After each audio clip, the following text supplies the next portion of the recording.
Hello Gemini, welcome back to Kataos Intuition Tarot Reading. Sisilip po tayo ngayon ng sitwasyon ng iba po sa mga Gemini ngayong February 9 to February 15. Kamusta naman po ang inyong mga love life? At ganoon din po sa mga wala pang love life ay sisilip po tayo ng sitwasyon. Magsilbing gabay lamang po kung ano man po ang ating mababasa sa ating basa po ngayon. General reading po ito kaya hindi po ito resonate sa lahat ng Gemini. Okay.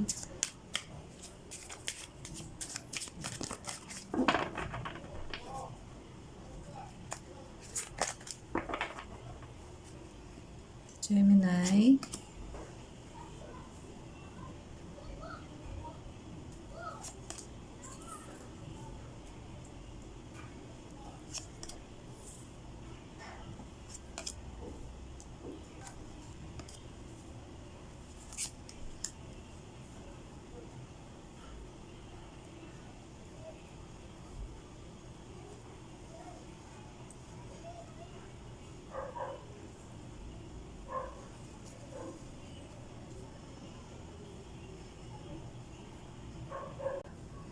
Ang unang tarot card po natin para po sa mga singles na Gemini ay nagpapahiwating po ito na ang love life po ay hindi po dapat minamadali.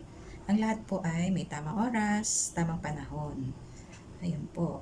Example po, yung iba sa inyo, mayroon po kayong mga nililigawan at hindi pa po kayo tinatanggap or sinasagot at malapit na po yung Valentine's Day. So, ibig sabihin po nito ay take your time. Hindi po dapat minamadali ang inyong love life po. Yun ang ibig sabihin. Kailangan po ay pag-aralan nyo yung mga bagay-bagay, yung mga sitwasyon.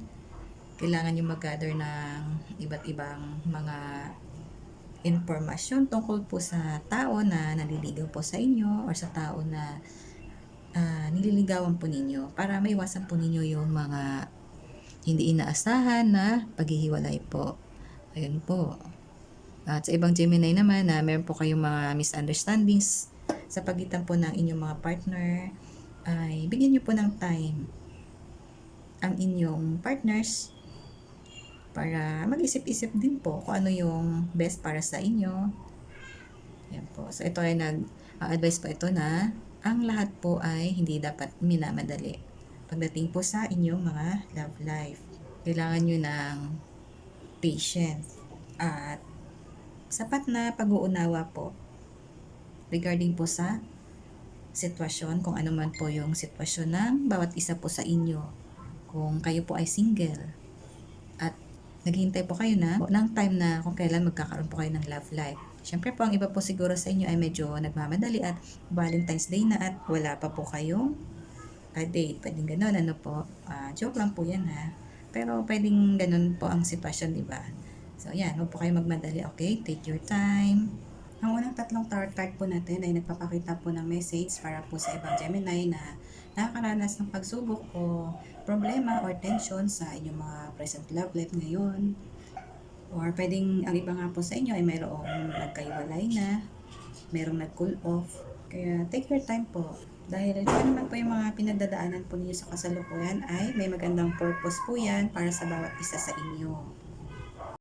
Makakatulong po para sa inyong growth at para magkaroon pa po kayo ng deeper understanding tungkol po sa inyong love relationships at tungkol din po sa bawat isa sa inyo.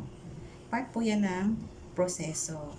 At kung bago man dumating ang Valentine's Day ay hindi pa po kayo nagkabalikan or nagkaayos ng inyong mahal, ay may magandang purpose po yan lahat. Part ng proseso. At itong strength card naman po natin ay nagpapakita po yan ng katangian po ng ibang Gemini na sila po ay napaka-understanding at mahaba ang pasensya pagdating po sa kanilang mga partners na pwedeng mga seloso, ganun po.